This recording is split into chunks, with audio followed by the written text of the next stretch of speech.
आ गई निरहुआ अब बरसे लागी बहुआ।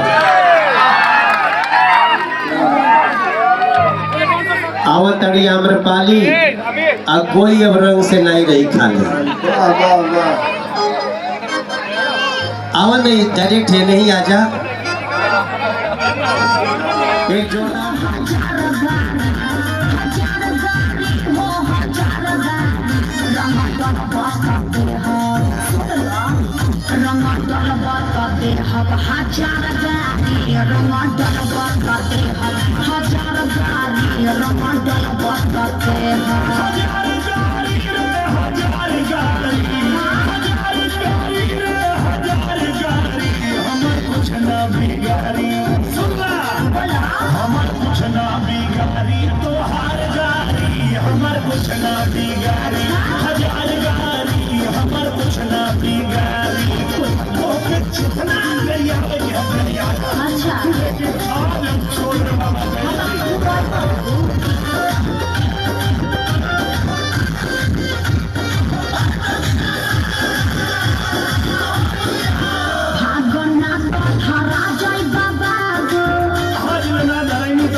गाड़ी तो कुछ ना बिगाड़ी बाकी हो जाए तो मारा मारी।